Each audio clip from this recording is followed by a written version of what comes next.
There it is, ladies and gentlemen, the new intro by Marty Zalistra. It's called The Music, and it's now Offsides Music every time we come to you. And this is the Leafs Weekender, and we got our friend Jim Biringer coming in hot to talk about some Maple Leafs. As you see at the bottom of the sandwich board, it's the Devils and Keefe. But I'd be remiss if I didn't say happy Thanksgiving to everybody here in Canada enjoying the Thanksgiving weekend. I know it's not stateside yet, but it is right here, right now. So if you and yours are having some turkey, watching the show, grab a leg, pull up a chair, dip some gravy, and listen to some Leafs. Jim, the season has started. First weekend is in the books, really the official first weekend. I know there's some things over in Europe last weekend, but this is the first official weekend for everyone. What are your thoughts out the gate? You know, I like what the Leafs are doing right now. By the way, also happy Thanksgiving to everybody north of the border. I have a lot of friends north of the border, you being one of them, several others as well. They've made me feel at home when I'm across Canada, so I feel like I'm a little Canadian today. So happy Thanksgiving to everybody. But back to the Leafs. They look good. Craig Berube's got them playing differently, right? You talk about, we've seen, and obviously we'll get to Keefe later on, but you've seen it, different coaches have come in and try to play this style. What I noticed in person on Thursday when the Devils played the Leafs was that the bottom six forwards were the standout players. We're not used to hearing that, right? We're not used to hearing the bottom six guys are the standout players. And Matthews, Marner, all those guys. I mean, look, Tavares had a nice move, and Matthews hit the goalpost a little bit here and there. But you can see that there's a certain buy-in everybody has to get to. And it starts with your top players. It starts with your coach, management, all the way down. That's how Florida won a Stanley Cup. You hear that from all these guys. Having a guy like Steven Lorenz in the room, having Anthony Stolarz there. They've won Stanley Cups. Well, one, but they've been to another final. They understand what it means to make a deep run, hoist a trophy. And I think everybody's buying into what Craig Berube wants them to do. Yeah, no, I fully agree with that. And the thing that I've noticed the most here is the fact that if you're playing well, you're playing. It's not you're going to let the top guys eat up all the minutes. And he likes to roll four lines as well. And he's not afraid to mix it up, mix and match, put guys in different spots. He doesn't care what your feelings are. Again, it's the whole thing. It's not this back here, it's this up here. And he'll go with that every single day of the week. But 2-1-0 are the Leafs right now. Obviously, the game in Montreal, I mean, you could say they got Goalied. You could say it was puck luck. You could say it was this, that, and the other stuff. But you got to score more than one goal anyway. One goal shouldn't dictate a game against the Montreal Canadiens. But it did, and Montembeault stood on his head and did really well. But for me, I look at Anthony Stolarz in that game too and say, hey, wasn't expected to start, still stood on his head as well. And for once, the Leafs goaltending trio, as it may be right now, looks pretty good. But 2-1-0, you'll take it, given the fact there's some things we'll talk about this team later on aren't clicking. But 2-1-0, is there something you've noticed from this team outside of the Berube effect that maybe has led them to this winning record so far? I think obviously the defense, I would also say the goaltending too, right? Anthony Stolarz. I mean, like you said it, you teed it up perfectly. I mean, not expected to start, similar to what we saw Ilya Samsonov. Not expected to start Game 7 against Boston. It actually played pretty well too. He didn't play bad, but Stolarz, look, go back to the Cole Caulfield goal on power play. Oliver Ekman-Larsson does everything right except get the puck. He's in the lane. Yeah. He's in the lane. And it's a good shot, but Stolarz, he was good. As I had joked with a couple of players Thursday night, I said, guys, I guess you just needed one more period. And they all laughed. They're like, yeah, we just needed one more period to get a puck in the net. But, and they scored 3 in the first against New Jersey. But I think really having veteran presence, I think the defense is a lot better too, right? Like OEL, Chris Tanev, guys like that on the back end. And by the way, Tanev can still skate. Yeah. A lot of things people were telling me is one thing we'll hate about him. Looks like he has okay wheels to me.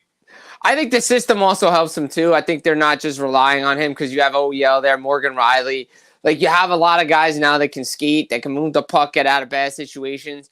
Nylander's starting to find his groove. Matthews and Marner are starting to find their groove. Look, in Craig Berube's system, we're seeing Matthews, Marner kill penalties more. The numbers may come down a little bit, but that's okay because you're supposed to play defensive hockey, and it starts now, right? It starts in October. You can't, Berube said this. He's like, you can't start playing defensive hockey in January. Like, we Can't can't switch start and make learning a to do change. that. You can't make that change then. We start now. Everybody's buying in, and the players look like they're having actually fun playing hockey. No, they do. And the thing is too, like you look at Saturday night. So Saturday. long weekend here in Canada. So Saturday night, you look at the goal, Domi with the foot lift, the fake out, drops it back to Nylander, and you could hear Nylander go, Domi, like just crazy, like what he did, right? So this team is gelling and they're having fun, but they're also holding their own too. A 4-2 lead for the Maple Leafs or a 3-2 lead, those things used to blow up in our faces and we'd expect overtime and winning that way, whether it be overtime or via shootout. But now it's nice to see. I know it's early, but some results of this team being able to hold on to leads. Yeah, absolutely. I mean, look, that game, there was an empty net goal by Nylander, which was his second.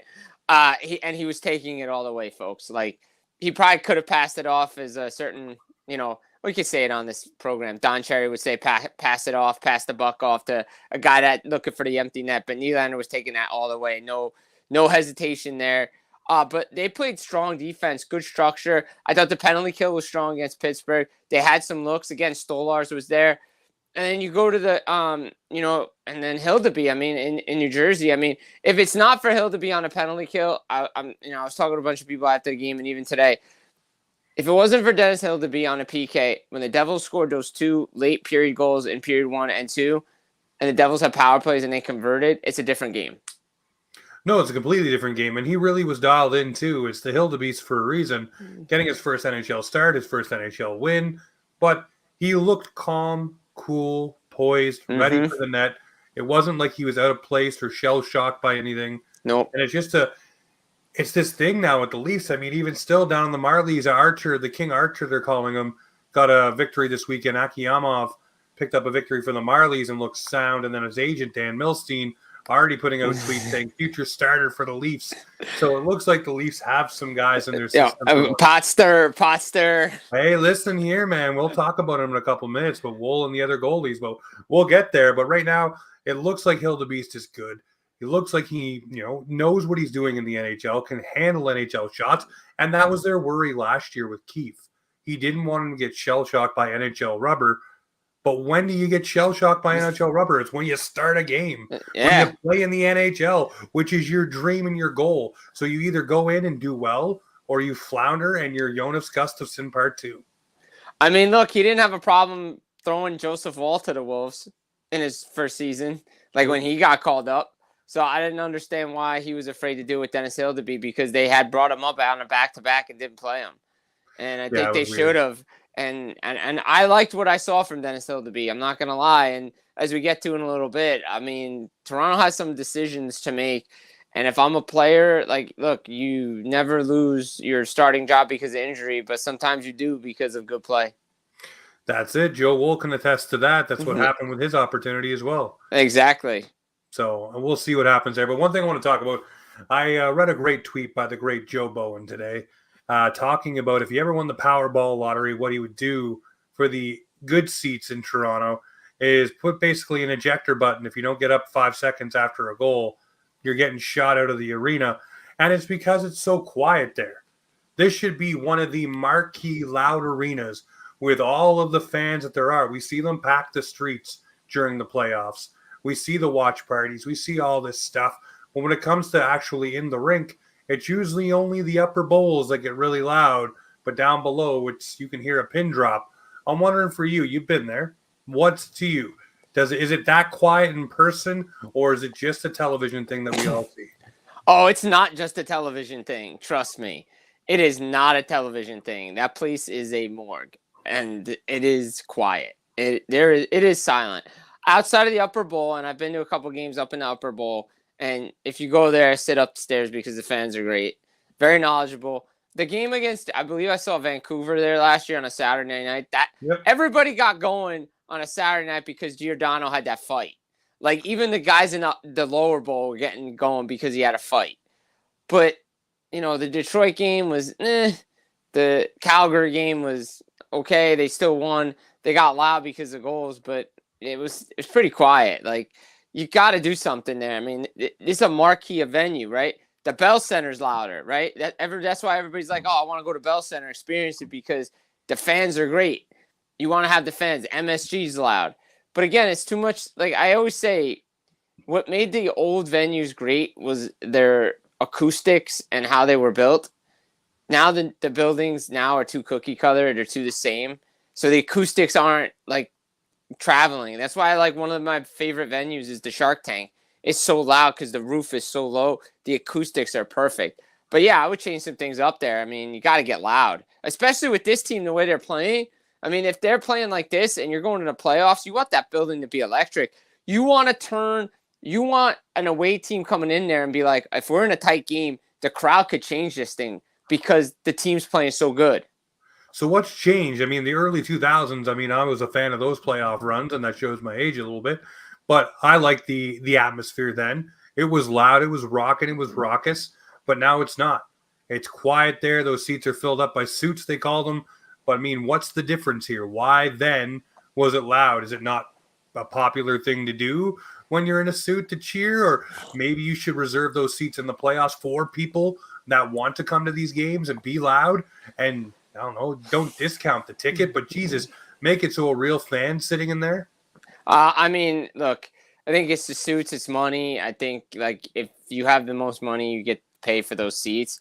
But I think that's the big thing. I think money's a difference. Like 2000, I mean, we're thinking about 99, 2000, what the dollar was now to, we're in 2024 going on 2025. Cost of inflation, tickets, revenue, all that stuff is shot up. So I think that's the biggest difference. Maybe the fans are a little bit more passionate. I'm not sure. I think Toronto still got great. I don't want to question the fan base. I don't want the fan base coming after me saying that they're not a good fan base because they really are. They're a very passionate fan base. But it's weird because you don't see that in other places. No, you don't. And maybe a little bit of a ringing endorsement by one Super Bowl winner named Tom Brady might bring some more fans out of their seats as he's picking the Maple Leafs to win the cup this year. His buddy Max Domi on the squad. So it's always good when TB12 gets in there. So maybe that might ruffle some feathers, get some people on their feet. But speaking of ruffling feathers, Joe Woll, obviously going on the IR, has ruffled the goaltending feathers of the Maple Leafs. We talked about it for a moment there with Stolars and Hildeby, talking about Akiyama doing well. Matt Murray picks up a victory today down in the AHL. But you still have the question mark that is Joe Woll was on the ice today, albeit a brief stint, was not practicing with the main group, but a positive sign because he was not on the ice. My worry here is you talk about lower body tightness. Now, is it lower body or is it lower back? Because it was his back that stopped him from playing in the playoffs in Game 7. So is it his back tightening up and they don't want to say that to send everybody into a frenzy? Or is it a knee, a hip, a leg, or just general cramping? For me, though, if it goes back to being the back and they don't want to say that, that really concerns me because that becomes not a freak injury, but now a chronic injury. Yeah, I would classify it as the lower back tightness because you can get through lower leg tightness. You can get through quad, hip tightness. If it's his hip, I can understand that too. But the back does, those cold winter days and some of those fall days when you wake up a little bit, that back's a little tight. You got to throw some heat on it just to get it loosened up. That could be the issue. But the problem is what was he doing in his training all summer to get it to where his back is tightening up all the time? That should have been the one area they should have been focusing on, the flexibility, working out the mobility in the back, trying to make sure it doesn't tighten up. That's something I would look into. Again, I'm not a physical trainer. I'm just an analyst here, but this is something. Look, I want to bring in my other sport that I love so much is tennis. Novak Djokovic had problems with cramping, with his breathing in the hot weather. He took up the yoga, the flexibility. Like that really changed his game around. And I think that's something that maybe Joseph Woll should be looking at here. But it's definitely concerning because you see it Vancouver too. We don't really know. It's a knee. It's a lower body thing with Thatcher Demko. Yep. If that's a chronic thing that continues to happen to Demko, especially in the big moments, if that's going to happen to Joe Woll, who you just gave a 3-year contract to around what, 3.45 million, 3.5, something like that. Yep. You just gave him an extension. You got to be available. You got to be reliable and dependable. As Craig Button would say, he hasn't been those. No, he hasn't been reliable. He has not been there. Obviously, we all think the world of Joe Woll, the play that he can make and the things that he can do is amazing when he is between the pipes. But the problem is consistently being there. Last year, the ankle injury, okay, that's a freak one. Yeah. The back one, though, now we're wondering, okay, is this a chronic one? It's not good to go down the list of injuries and some things that have happened to him. I believe it was a broken nose at one point. Yeah. That's an injury that just happens. And obviously, you can't breathe through your nose. You can't play. It's kind of hard. You have to have but he's got the reputation now. But he's got the reputation of now being injury prone.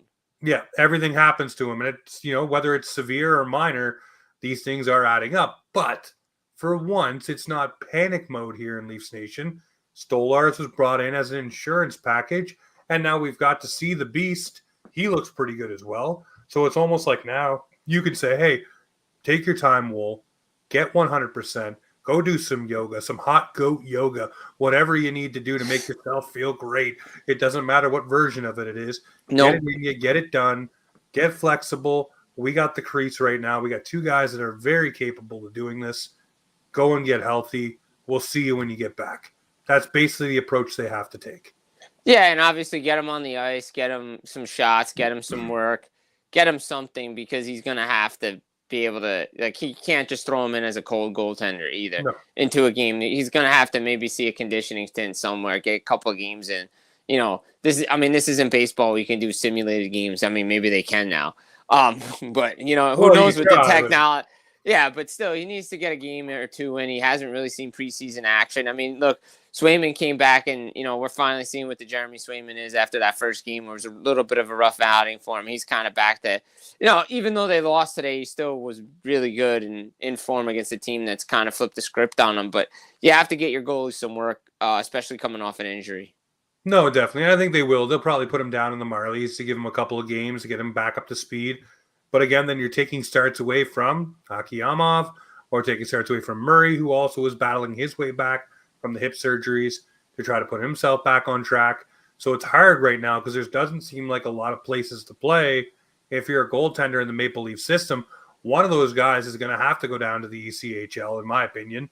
And you can't tell Akiyamov to go down where he's looking great and young. You can't tell Hildebeest to go down to the ECHL. How do you tell a two-time Stanley Cup champion and Matt Murray to go down there? It's just now difficult. You might have to actually make a goaltender move here. Yeah, I think so. I mean, that might be something with, maybe down the line. Say for instance, look, everybody knocks Matt Murray and he's gone through a lot of injuries, but say he revitalizes his game. Is that a player Colorado looks at? Because they need a goalie. I mean, look, they picked up Capo Kakinen off waivers. He's looked good on bad teams. Let's be honest. Let's see what he does with Colorado on a good team.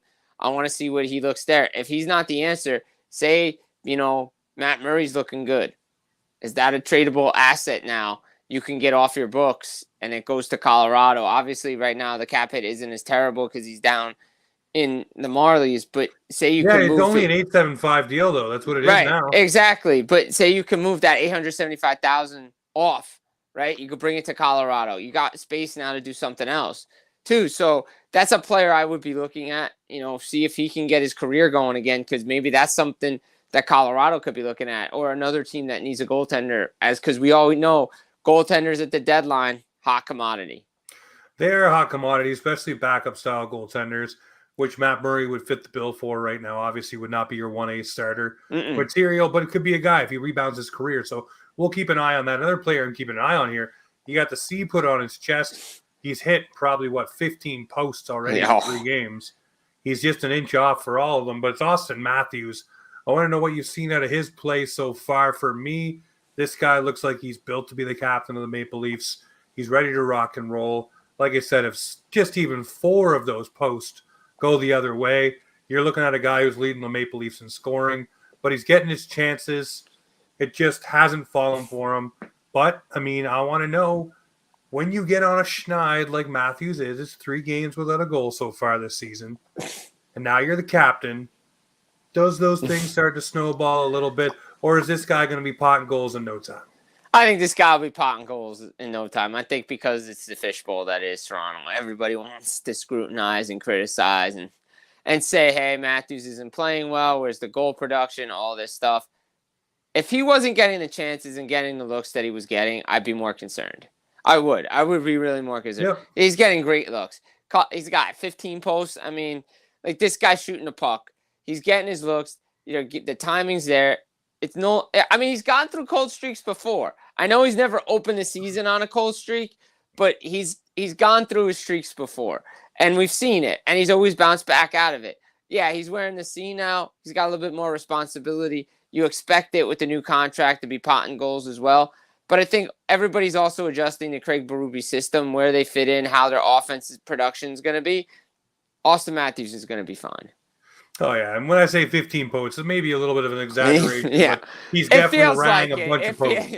It feels like it. And he's had the opportunities, right? Yeah. It's not like he hasn't. And I see the next subject, the power play. He's had looks on a power play. They're just not connecting right now. And teams go through that too. But, it's Austin Matthews. Again, like I said, if he wasn't getting those looks. Yeah, the looks weren't there, it'd be a problem. Yeah, it'd be a definite problem. So the other thing for me now, it's obviously the power play. And for me, I told you this before the season started. I wasn't very big on Marc Savard. I said that on the show with you. I said it with Clark. For me, Marc Savard, great. He came over from Calgary. Calgary didn't have that much success on the power play last season. Just putting that out there. And then I look at what he's doing now with the Maple Leafs. I'm saying, man, with all that talent, there should be some pucks going in. And it just seems more perimeter-based than ever. And I know they're trying to add OEL, and we'll talk about him in a minute. But what are you seeing from this power play? 0-9 so far this season. And really, I know they're getting a couple of looks, but one of them's got to fall here. And for this team with Marc Savard, I don't know if he's the guy to run this power play. I don't know if he lasts a season, in my opinion. I mean, look, Thursday I saw it in person. I thought they were moving the puck way too much, looking for that perfect shot instead of throwing pucks on net. I think that was the big thing for me, because the goals that they scored when they got their first 3 goals, they threw pucks on net. They won battles in front. I think you get a big body in front, screen the goaltender a little bit. Then Matthews releases that shot instead of trying to do what Ovi does all the time, because teams are starting to pick up on what Matthews is doing and on the one circle where they're trying to feed him all the time for the slap shot. I think you give it a different look. And I think they also have to take an approach where I think it's sometimes – coaching is good to a point. I saw it with the Devils did this Sunday before they scored 2 power play goals against Utah on Monday. They stopped it, and the players led the power play. They worked on it together. They didn't have the coaches involved. The captain was on the whiteboard doing all this stuff. So why can't the Maple Leafs do that, right? Okay, hey, something's not working. Let's just work on it together. Let's get the extra noise out of here. And let's just start working on it ourselves. And then things fell. Again, it's just take the look. Shoot the puck on net. Again, Craig Berube said it. They had chances, but again, they just didn't. New Jersey's penalty kill is very aggressive, though.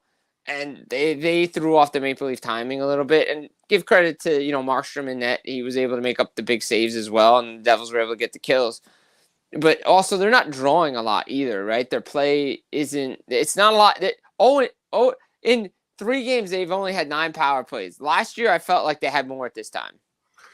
Yeah, I mean, listen, we're 3 games in, and I'm exactly. I'm nitpicking small things right now, but I don't like seeing a power play go 0-9, especially because we just talked about it a few moments ago.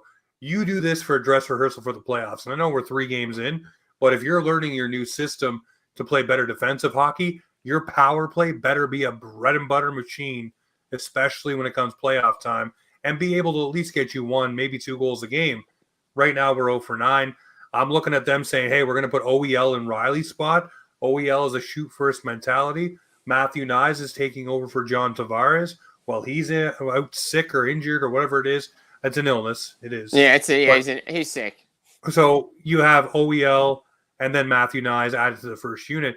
Maybe that's your guy down low. By the way, who is this Gronk named Matthew Nyes? Did you see the play where he just pulled Buddy over? Holy, so I kept going at the same speed. I love it. Right. I love that kid. Such a good player. I love the fact that he's getting the time and the work, that he's earned this, right? I saw him play his first game Madison Square Garden with Joe Woll. Like those guys, he was built for the NHL. This kid's he's earned his way up the lineup, right? He's earned to play in the top 6. And I love what he brings to the Maple Leafs. And I like that move by OEL because he ran the Florida Panthers power play last year. He and did. he could still run a power play. Well, there's nothing wrong with that. The only thing I worry about is when Tyson Barrie came to town and he took Morgan Reilly's spot. Morgan Reilly really didn't like that. It kind of really threw a wrench in the team. So I'm hoping that these guys can figure it out together and really make things work. And I've said it before, I wouldn't be opposed to seeing Reilly and OEL on a power play unit, quarterbacking both sides. Both can shoot, both can dish. Might be a thing where you get those two moving the puck around and sliding around up there. Really confusing defenses. Go back to a classic model like teams used to do. Yeah. When you talk about when were the Leafs the most successful in the playoffs, Jim? It was when they had Cabriolet and McCabe on the back end dishing the puck on the power play. Cabriolet scored a power play goal against the Devils in the 2000 Eastern Conference second round. And I think he did it again the following year, too. So you look at that and you say, okay, there's a guy in Cabriolet who can dish the puck and shoot sometimes, but you got the clap bomb that is Brian McCabe.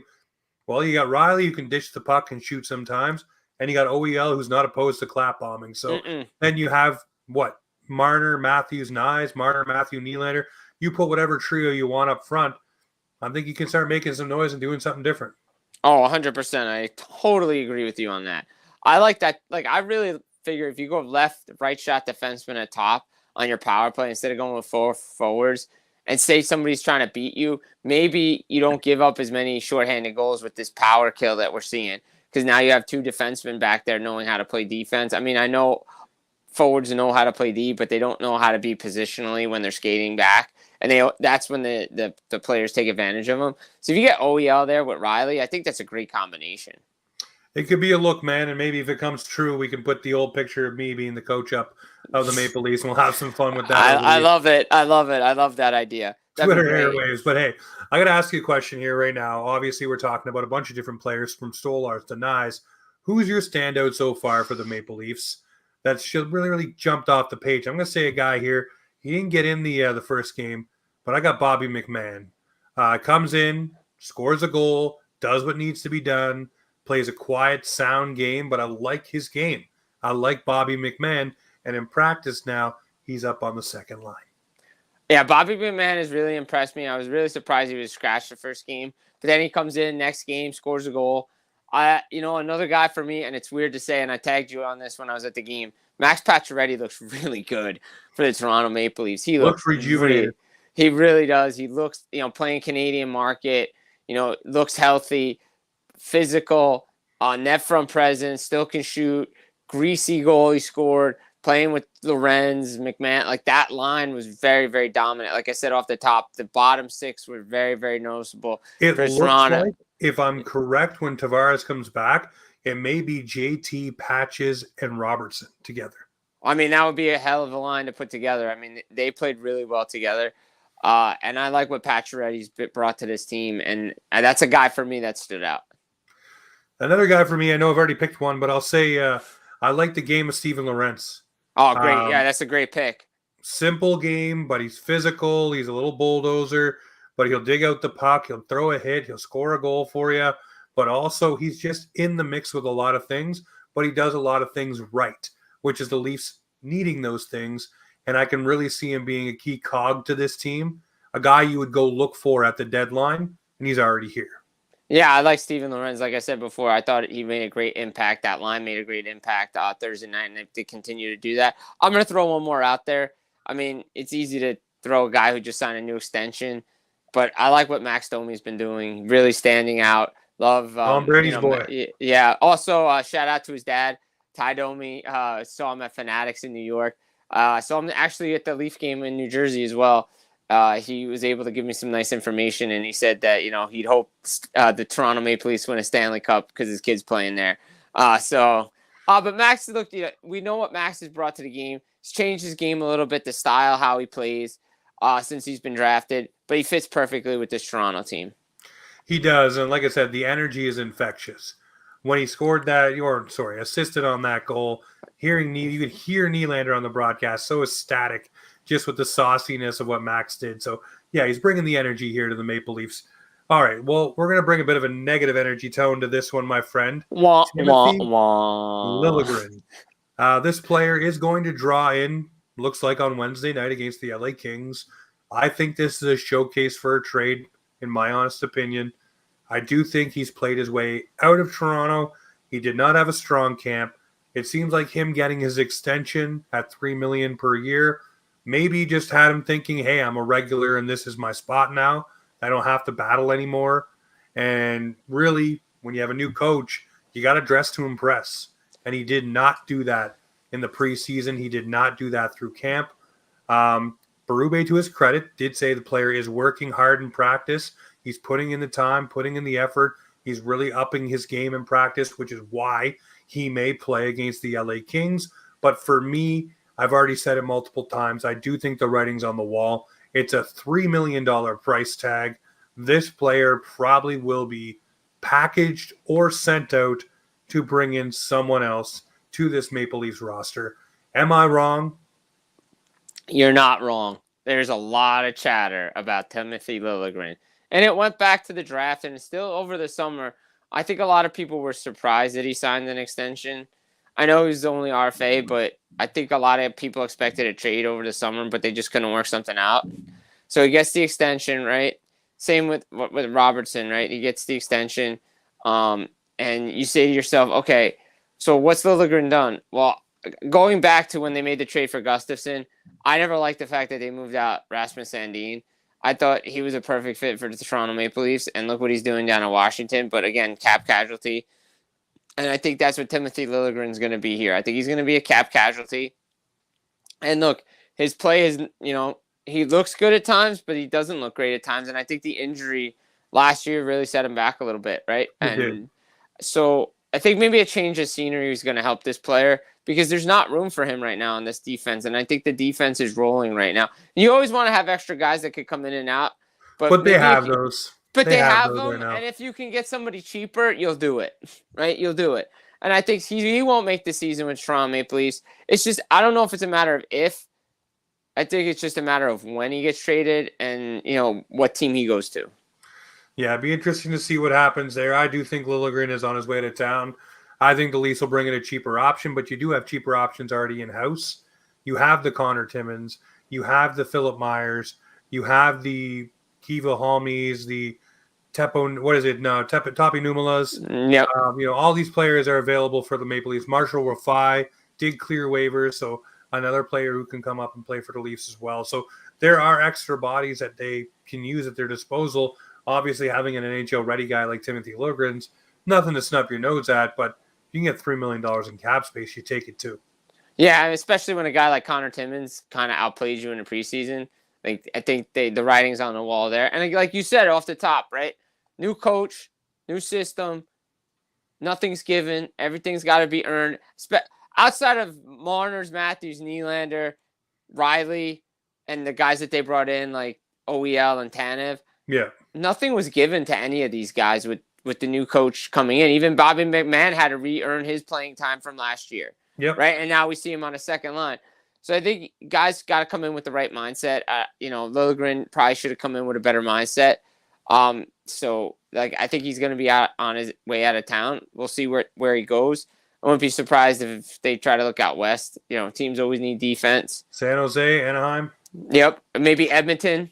Edmonton's looking for a defenseman. But I don't know if they want to spend $3 million over 2 years on a defenseman. But they need a defenseman.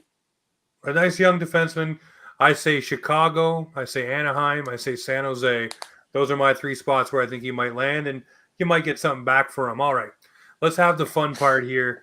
I see the banners behind you. You got our boy Keefe behind your bench. I like Keefe. Never had a problem with him. Obviously, everybody's got a shelf life, though, and if you don't, the business is winning. If you don't win, you're not here. And the coach is usually the first guy to go. Keefe went. He went to the Devils after saying he was going to take some time. Funny that phone call happened, and he was there instantaneously. But what are you seeing from our boy Sheldon Keefe, and what gives you hope that he can help turn around what was a bad season last year for the Devils into something positive this year? All right, so first off, a little backstory on Keefe. Tom Fitzgerald hounded him to get to New Jersey. He really wanted him. Really, really wanted him. He called Keefe. He called Treliving. He wanted to see if Keefe really wanted to do it. Keefe took time, but he finally came.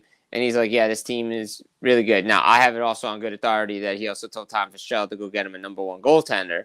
So, you go get Markstrom too. Yeah, we're Yeah, it talking. makes it. Yeah, now we're talking. So, but what I've seen is I've seen a guy who's learned, developed his game, especially on the defensive side, right?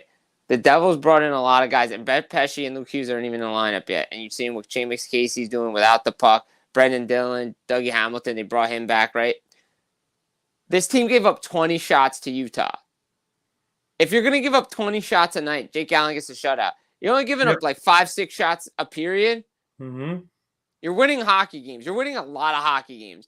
The Devils haven't done that in a long, long time where they're only giving up like 20 shots a game. Like, that's something I've really noticed with Keefe is the emphasis on defense. And I saw it last year against the Boston Bruins in the playoffs. After those 2 horrible games in games 3 and 4 on home ice, they switched the flip switched. Like, we're defensive.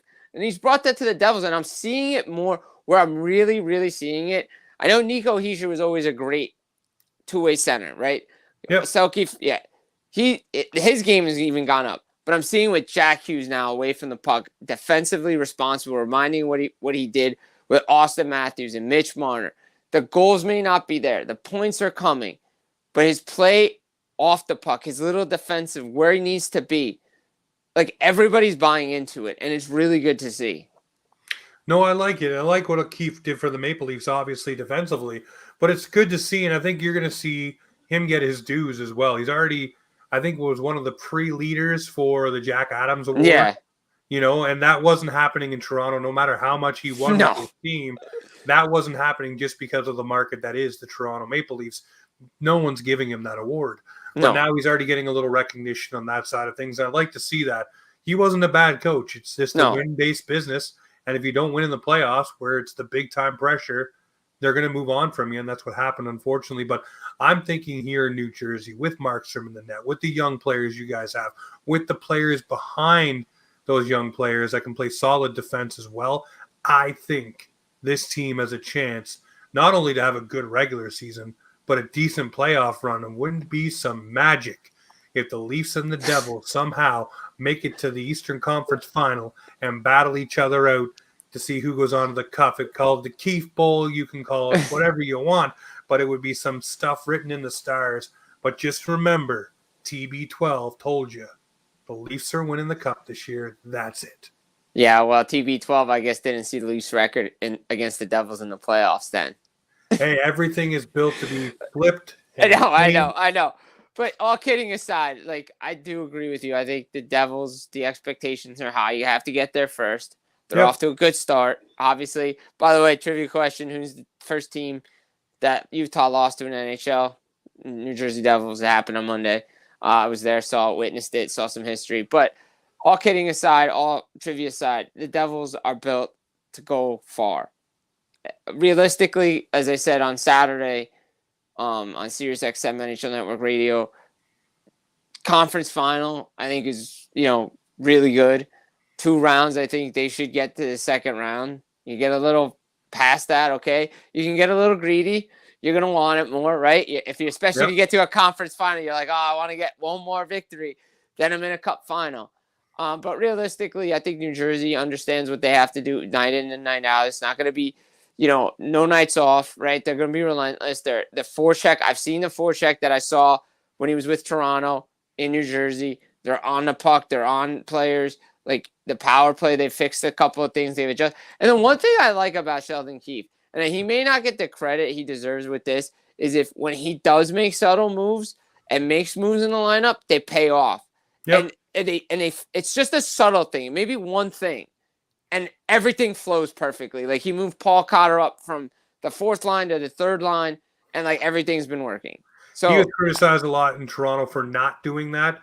And obviously a lot of things think it's the powers that be that were in control of that. So, he may have more free range sort of he does on that lineup, so he can move things around and do what needs to be done. So, yeah, you will notice those things, and he does care, and he does want to battle.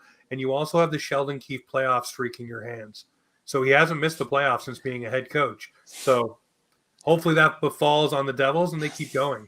I mean, yeah, that would be great, right? Ideally, get back in the playoffs. I think everybody expects this Devils team to be in the playoffs this year. If you see a lot of predictions, a lot of people them have it's like them and the Rangers just fight for the top spot in the Metro.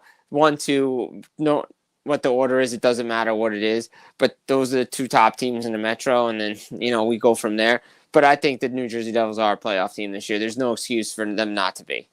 No, I definitely fully agree with you. I'm already picking them to be in the conference final against the Leafs. So they may lose to the Leafs in that point, but that's okay. We've gotten to the conference final, and Keefe can go on his merry way because he'll have won a couple of rounds as well, which he'll get that monkey off his back. So everybody's happy in the end. But, my friend, I want to thank you very much. Every time I ask you to come and do the show with me, you jump on, you drop everything, you run over, and we get her done. So, Jim, everyone should make sure they follow you. I'll make sure to tag you. I always do. It's already been tagged for this live event, but we'll make sure when the podcast goes up, go follow Jim. Very knowledgeable, always all over every single sport, not just hockey, but you can catch him on many different airwaves. Of course, all his own shows. This guy is always grinding. He's one of the guys that you want to hear about and hear from because he's always in the know. I appreciate you, my friend, from the bottom of my heart. Hey, right back at you, my brother. Appreciate it. Thank you for always having me on your platform, on the show. Love talking hockey. Everybody knows it. Guys, like you said, follow along. I don't bite. I'm going to respond. Please keep it civil because, if you guys don't, then I'm going to ignore you. Straight up, I'm just being honest with everybody. But most everybody's very civil, and I'll respond to the questions or the comments or whatever it is out there. And anytime you need me, I'm there. So for you guys and, just here for the fans, as I like to say, fans insider, fans knowledgeable hockey guy. I'm here for you anytime you need me. Hey, us fanalists have to stick together, buddy. Absolutely, we do. Absolutely. But yeah, no, love talking hockey. NHL is the best time of year. We're back and appreciate you and appreciate everybody who follows and watches the show. All right, ladies and gentlemen, you know what time it is. You know what it is around here. This is Offside Hockey Talk, where the Maple Leafs and hockey come to talk.